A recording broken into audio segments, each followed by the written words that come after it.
जय हिंद दोस्तों, आपका स्वागत है आपके अपने परिवार राहुल बिंद्रा मैथ में। प्यारे साथियों, आरआरबी ग्रुप डी का आपका एग्जाम डेट आ चुका है और आपकी एग्जाम की जो डेट है आपकी 17 नवंबर क्या है, तो 17 नवंबर को आपका एग्जाम होने वाला है साथियों। तो आपको टोटल 60 दिनों का बहुत ही अच्छा आपको दिन मिला है। तो इससे आपको एक एक दिन कम से कम 10 या 11 घंटा डेली पढ़ना है प्यारे साथियों। और जीके जीएस का लेवल आपका एग्जाम के लिए बहुत ही इंपॉर्टेंट होता है, क्योंकि सारे प्रश्न आपके जीके जीएस के अच्छे अच्छे पूछे जाते हैं। तो प्यारे साथियों, इस वीडियो में हम लोग देखेंगे कि जो आपके आरआरबी ग्रुप डी के एग्जाम में टोटल 30 इंपोर्टेंट प्रश्न, जो कि कम से कम 5 या 6 बार एक एक प्रश्न आपके प्रश्न पूछा गया है 2018, 2019 और 23 में। सारे आपके एग्जाम में प्रश्न यहाँ कई बार पूछा चुका है साथियों। तो वीडियो को आपको एंड तक देखना है और वीडियो को ध्यान से देखना है। और अगर आप चैनल को सब्सक्राइब अभी तक नहीं किए तो सब्सक्राइब कीजिए, वीडियो को लाइक कीजिए और शेयर कीजिए। तो देखिए, पहला प्रश्न देखते हैं प्यारे साथियों, और ये आपके एग्जाम के लिए मोस्ट आईएमपी प्रश्न होने वाला है साथियों। प्रश्न है कि भारतीय संविधान के मौलिक कर्तव्य क्या है, तो भारतीय संविधान के मौलिक कर्तव्य किस देश से लिया गया है, तो किस देश से लिया गया है साथियों। तो इसका करेक्ट आंसर आ जाएगा सोवियत संघ रूस। क्या है, तो सोवियत संघ, इसको रूस यानी ये रूस से लिया गया। इसका करेक्ट आंसर ऑप्शन नंबर क्या हो जाएगा, ऑप्शन नंबर सी हो जाएगा। वही कल के एग्जाम में प्रश्न पूछा कि मौलिक कर्तव्य किस भाग में साथियों, क्या तो मौलिक कर्तव्य किस भाग में है, तो ये आपका 4 का ए में है। यही पूछेगा साथियों कल के एग्जाम में कि मौलिक जो आपका कर्तव्य है किस अनुच्छेद में आता है, किस अनुच्छेद में आता है साथियों। तो इसका करेक्ट आपका आंसर अनुच्छेद में क्या हो जाएगा, तो अनुच्छेद आपका हो जाएगा 51 का ए में। 51 का ए में इसका करेक्ट आंसर। प्रश्न पूछा जाएगा साथियों कि मौलिक कर्तव्य है किस संविधान संशोधन करके जोड़ा गया था, तो संविधान संशोधन आपका इंपोर्टेंट है प्यारे साथियों, 42वां संविधान संशोधन 1976। मोस्ट आईएमपी प्रश्न प्यारे साथियों, सारे प्रश्न, ये भी प्रश्न आपके कई बार एग्जाम में पूछा चुका है, ये भी प्रश्न पूछा चुका है और प्रश्न ये भी पूछा चुका है। तो इस प्रश्न में कम से कम हम लोग 3 प्रश्न एक्स्ट्रा किए हैं साथियों। इसी तरह हम लोग सारे प्रश्नों में कम से कम 2 या 3 नंबर के प्रश्न देखते जाएंगे। और ये प्रश्न आपके ग्रुप डी में कम से कम 4 या 5 बार प्रश्न पूछा जा चुका था साथियों। दूसरा प्रश्न देखते हैं प्यारे साथियों। देखिए, नेक्स्ट क्वेश्चन हम लोगों का है, दूसरा प्रश्न क्या है, तो दूसरा प्रश्न इंपोर्टेंट प्रश्न है और ये भी अभी हाल ही के एग्जाम में यानी यूपी ट्रिपल एससी पेट के एग्जाम में प्रश्न पूछा चुका है। प्रश्न क्या था साथियों कि टेलीफोन का आविष्कार किसने किया था, अभी हाल ही के एग्जाम में पूछा गया है। तो टेलीफोन का आविष्कार किसने किया था, तो ये अलेक्जेंडर ग्राहक बेल के द्वारा किया गया था। इसका करेक्ट आंसर ऑप्शन में भी हो जाएगा, ग्राहक बेल के द्वारा टेलीफोन का आविष्कार किया गया था। ये प्रश्न कई बार पूछा जाता है साथियों कि गैलीलियो ने यानी दूरबीन का आविष्कार किसने किया था, तो दूरबीन का आविष्कार याद रखिए कि दूरबीन का आविष्कार आपका गैलीलियो ने किया था। वही प्रश्न पूछा है कि मार्कोनी ने किसका आविष्कार किया था साथियों, तो मार्कोनी ने आपका रेडियो का आविष्कार, किसका, तो रेडियो का आविष्कार आपका मार्कोनी हो जाएगा साथियों। ये भी प्रश्न आपके एग्जाम में कई बार पूछा चुका है साथियों। तो देखिए, ध्यान से देखिए कि मार्कोनी ने रेडियो का आविष्कार किया था, गैलीलियो ने दूरबीन का आविष्कार किया था और टेलीफोन का आविष्कार आपका ग्राहक बेल के द्वारा किया गया। सारे प्रश्न आपके एग्जाम के लिए इंपोर्टेंट होने वाले हैं साथियों और ये सारे प्रश्न आपके एग्जाम में पूछे गए। नेक्स्ट क्वेश्चन देखिए प्यारे साथियों, मोस्ट आईएमपी प्रश्न प्यारे साथियों, और ये भी प्रश्न आपके एग्जाम में लगातार पूछा गया साथियों। प्रश्न क्या है, प्रश्न है साथियों कि भारत का कोकिला क्या है, तो भारत का कोकिला किसे कहा जाता है और किसने कहा था। ये प्रश्न कई बार पूछे थे कि भारत का कोकिला किसने कहा था।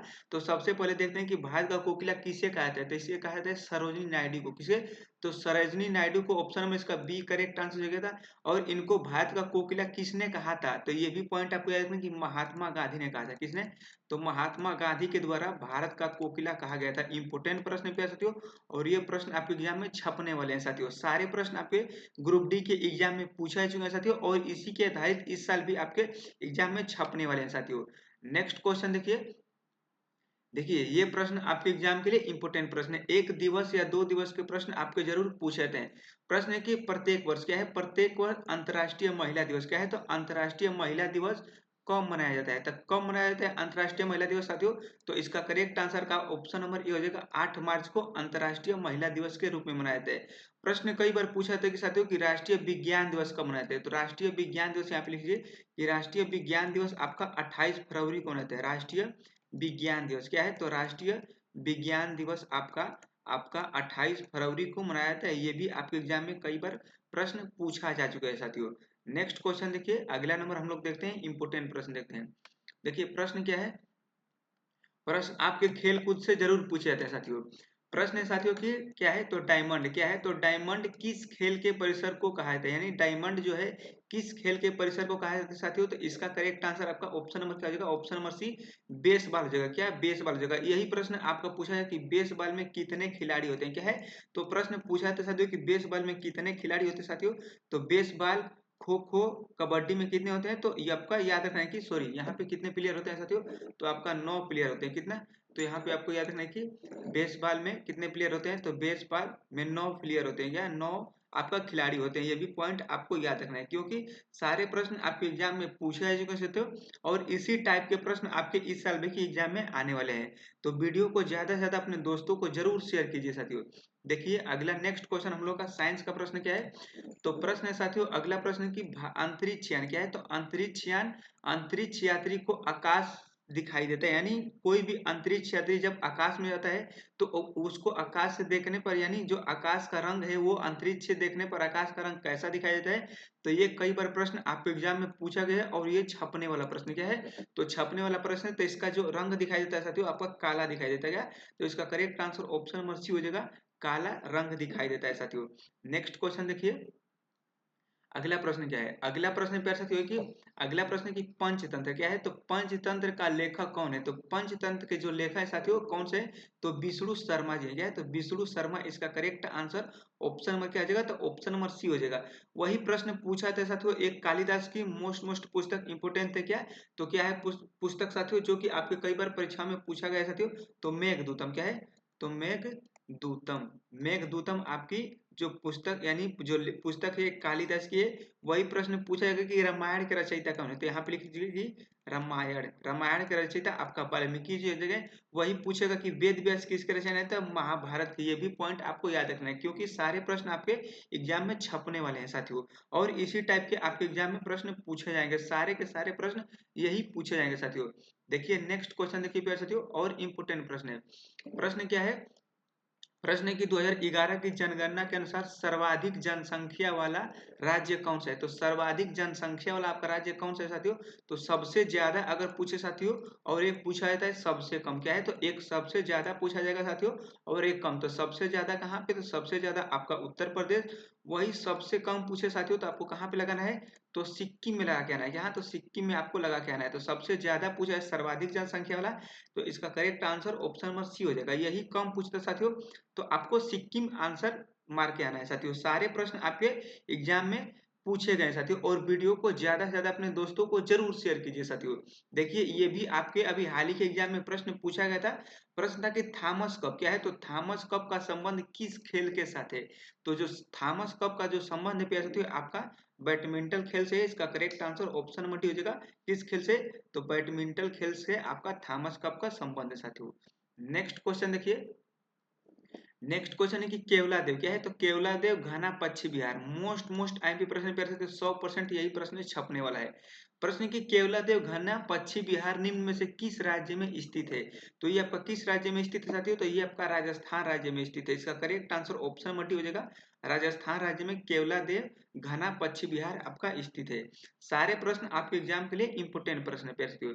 नेक्स्ट क्वेश्चन देखिए, प्रश्न क्या है कि भारत का आइंस्टीन। क्या है, तो भारत का आइंस्टीन किसे कहा जाता है, तो भारत का जो आइंस्टीन है साथियों ये आपका नागार्जुन को कहा जाता है। किसको, तो नागार्जुन को कहा जाता है। इसका करेक्ट आंसर आपका ऑप्शन नंबर क्या हो जाएगा, तो ऑप्शन नंबर बी हो जाएगा, नागार्जुन को कहा जाता है साथियों। अगला प्रश्न देखिए, अगला प्रश्न है मोस्ट एमपी प्रश्न है। प्रश्न है कि अमन, ओस तथा बोरो। क्या है, तो अमन, ओस तथा बोरो निम्न में से किस फसल से संबंधित है। मोस्ट एमपी प्रश्न पे तो स्टार लगा लीजिए, छपने वाला प्रश्न है।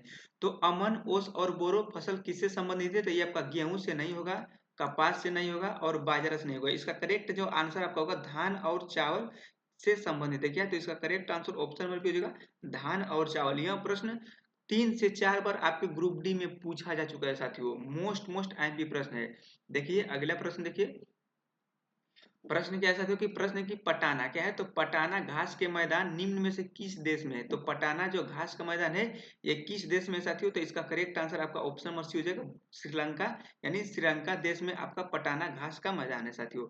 नेक्स्ट क्वेश्चन देखिए, नेक्स्ट क्वेश्चन हम लोग का यह है। नेक्स्ट प्रश्न क्या है साथियों, प्रश्न की लोकसभा की प्रथम महिला महासचिव थी, यानी लोकसभा की प्रथम महिला सचिव कौन थी? तो ये थी स्नेहलता श्रीवास्तव। इसका correct answer option number C हो जाएगा। यही प्रश्न पूछा था कि लोकसभा चुनाव की जो आपकी आयु होती है कितनी होती है, तो आपको याद रखना कि 25 वर्ष होती है। ये भी पॉइंट आपको कई बार एग्जाम में देखने को मिलते हैं। वही राज्यसभा की बात करें तो राज्यसभा में 30 होती है और लोकसभा में आपका 25 होती है। ये भी पॉइंट आपको अच्छे तरीके से याद रखना है, क्योंकि सारे प्रश्न आपके एग्जाम में छपने वाले हैं साथियों। देखिए नेक्स्ट क्वेश्चन देखिए। प्रश्न साथियों की प्रथम एशियाई खेल क्या है? तो प्रथम एशियाई खेल की मेजबानी कौन देश ने किया था? तो प्रथम एशियाई खेल की मेजबानी किस देश ने किया था साथियों?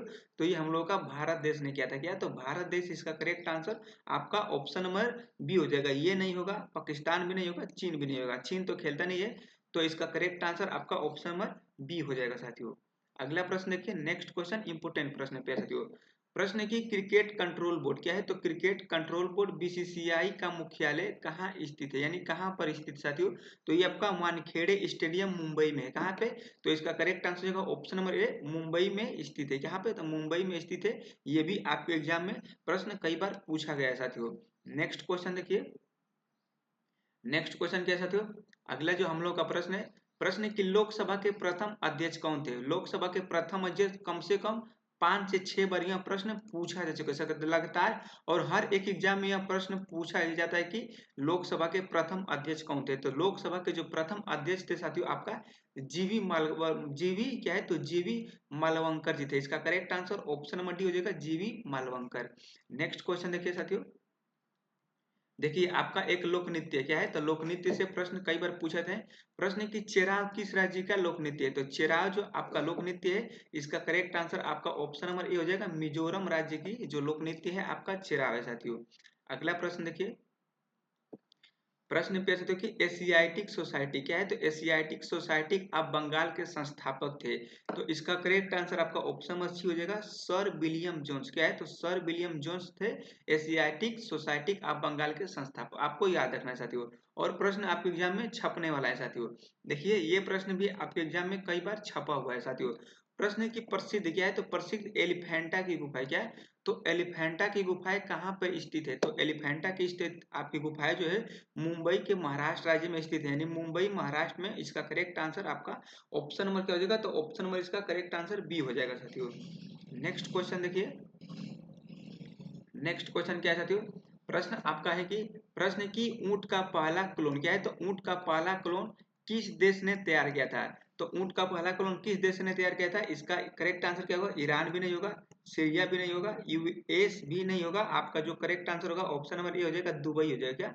तो दुबई इसका correct answer option number A होने वाला है साथियों। ऊंट का जो पहला क्लोन देश तैयार किया था, दुबई किया था साथियों। नेक्स्ट क्वेश्चन देखिए। और इंपोर्टेंट प्रश्न साथियों। प्रश्न की किस नगर को क्या है? तो किस नगर को इलेक्ट्रॉनिक नगर के नाम से जाना जाता है, यानी इलेक्ट्रॉनिक नगर कहा जाता है साथियों। तो किस नगर को कहा जाता है? तो इसका करेक्ट आंसर आपका ऑप्शन नंबर क्या हो जाएगा? तो ऑप्शन नंबर इसका करेक्ट आंसर डी हो जाएगा, बेंगलुरु राज्य को आपका इलेक्ट्रॉनिक नगर के नाम से जाना जाता है। पिंक सिटी किसे जाना जाता है साथियों? तो पिंक सिटी आपको याद रखना कि पिंक सिटी क्या है? तो यहाँ पे लिखते हैं पिंक सिटी। तो पिंक सिटी के किसके नाम से जाता है? तो जयपुर को नाम से जाना जाता है। ये भी पॉइंट आपको याद रखना है साथियों। अगला प्रश्न देखिए क्या है? तो अगला प्रश्न पे तो यहाँ की नेहरू कप क्या है? तो नेहरू ट्रॉफी, यानी नेहरू कप या नेहरू ट्रॉफी किस खेल से संबंधित है? तो जो नेहरू ट्रॉफी है साथियों आपका correct answer option number A हो जाएगा, हॉकी खेल से संबंधित कौन सी ट्रॉफी है? तो नेहरू ट्रॉफी आपके हॉकी खेल से संबंधित है साथियों। नेक्स्ट क्वेश्चन और इंपोर्टेंट प्रश्न साथियों। देखिए प्रश्न है कि संयुक्त राष्ट्र संघ क्या है? तो संयुक्त राष्ट्र संघ की स्थापना हुई थी। तो जब संयुक्त राष्ट्र संघ की स्थापना हुई थी 24 अक्टूबर क्या है? तो 24 अक्टूबर 1945 में हुई थी। इसका करेक्ट आंसर आपका ऑप्शन नंबर सी हो जाएगा साथियों। अगला प्रश्न देखिए। अगला प्रश्न है प्यारे कि निम्नलिखित में से क्या है? तो निम्नलिखित में से कौन सा प्रसिद्ध संतूर वादक है? यानी ये प्रश्न लगभग आपके 6-7 बार से प्रश्न पूछा ही है, और हर एक एग्जाम में यह प्रश्न पूछा है कि संतूर वादक, यानी वादक से एक प्रश्न आपके एसएससी जीडी में छपने वाला है। तो संतूर वादक का होना साथियों, तो संतूर वादक आपका हो जाएगा शिव कुमार शर्मा। इसका correct answer option number B हो जाएगा, शिव कुमार शर्मा आपके संतूर वादक है साथियों। मोस्ट आईएमपी प्रश्न पे साथियों। देखिए अगला प्रश्न आपका है, प्रश्न की वेलिंगटन क्या है? तो वेलिंगटन कप का संबंध किस से खेल से साथियों? तो वेलिंगटन जो कप का संबंध आपका ऑप्शन नंबर सी, यानी हॉकी खेल से संबंधित है साथियों। नेक्स्ट क्वेश्चन देखिए। प्रश्न साथियों क्या है, तो प्रश्न है कि मैग्नाट क्या है, तो मैग्नाट रेखा किस देश के मध्य में स्थित है। तो जो मैग्नाट आपका जो रेखा है साथियों, आपका किस देश में स्थित है, तो इसका करेक्ट आंसर आपका ऑप्शन नंबर सी हो जाएगा, फ्रांस और जर्मनी। एक प्रश्न कई बार पूछा था कि चीन के बीच में कौन सी रेखा होती है, तो चीन के बीच में और आपका एक चीन और एक डुरंड, यानी एक डुरंड रेखा पूछा था है, और एक आपका रेड क्लिफ रेखा है। तो भारत और चीन के बीच में कौन सी रेखा होती है साथियों, तो भारत और चीन के बीच आपको मुहर रेखा याद करना है साथियों। वही आपके प्रश्न पूछा था कि भारत और अफगानिस्तान के बीच में, तो आपका कौन सी, तो डुरंड, और भारत और पाकिस्तान के बीच रेड क्लिफ। ये पॉइंट आपको याद रखना है साथियों। नेक्स्ट क्वेश्चन देखिए, अगला प्रश्न साथियों कि हमारे चंद्रमा का चक्कर क्या है, तो हमारे चंद्रमा का चक्कर लगाने वाला पहला उपग्रह कौन था। तो हमारा जो चंद्रमा का चक्कर लगाने वाला जो पहला आपका उपग्रह था साथियों, ये आपका था कौन, तो लूना 10, यानी लूना, इसका 10 करेक्ट आंसर हो जाएगा साथियों। ये 1966 में प्रवेश किया था। इसको ये भी पॉइंट को याद रखना है, कभी सन पूछ देगा तो 1966 आपको याद रखना है। और लूना 10 चंद्रमा का सबसे पहला चक्कर लगाने वाला उपग्रह है साथियों, यानी ये प्रश्न आपका करेक्ट आंसर हो जाएगा साथियों। नेक्स्ट क्वेश्चन देखिए, प्रश्न है कि निम्नलिखित में से किस प्रधानमंत्री को भारत रत्न पुरस्कार दिया गया था। तो किस प्रधानमंत्री को इसमें भारत रत्न दिया गया था, पीवी सिंह नहीं होगा, चौधरी चरण सिंह नहीं होगा, मनमोहन सिंह नहीं होगा। इसका करेक्ट आंसर आपका मोरारजी देसाई हो जाएगा क्या, तो मोरारजी देसाई को साथियों आपका 1991 में भारत रत्न से सम्मानित किया गया था। ये आपको पॉइंट को अच्छे तरीके से याद रखना है साथियों। नेक्स्ट क्वेश्चन देखिए, प्रश्न साथियों की गांधी फिल्म क्या है, तो गांधी फिल्म के निर्माण किसने किया था। तो गांधी फिल्म के जो निर्माण किया था साथियों, रिचर्ड क्या है, तो रिचर्ड एटनबरो, रिचर्ड एटनबरो। इसका करेक्ट आंसर ऑप्शन नंबर क्या हो जाएगा, तो ऑप्शन नंबर सी हो जाएगा साथियों। और ये हम लोग का आज का लास्ट प्रश्न पेयर साथियों, कम से कम हम लोग, ये हम लोग का 31वां प्रश्न है। 30 प्रश्न हम लोग कवर कर चुके हैं, और ये हम लोग का लास्ट प्रश्न है। प्रश्न की कंप्यूटर विज्ञान में 1 किलोबाइट क्या है, तो 1 किलोबाइट का मान कितना होता है। तो 1 किलोबाइट का जो मान होता है साथियों 1024 बाइट होता है। इसका करेक्ट आंसर ऑप्शन नंबर क्या हो जाएगा, तो ऑप्शन नंबर आपका बी हो जाएगा। साथियों आपको कमेंट बॉक्स में जरूर बताना है कि वीडियो कैसी लगी और लेवल आपके एग्जाम के लिए कैसा है साथियों। तो अपना स्कोर भी बताइए कि आपने 30 में से कितना स्कोर करेक्ट किए हैं साथियों, कि आपकी जीके जीएस की तैयारी कैसी चल रही है साथियों, कमेंट बॉक्स में जरूर बताइए। और आपको वीडियो अगर अच्छी लगी हो तो इसे लाइक कीजिए, चैनल को सब्सक्राइब कीजिए, और वीडियो को अपने दोस्तों में जरूर शेयर कीजिए साथियों। तो मिलते हैं नेक्स्ट वीडियो में। जय हिंद, जय भारत।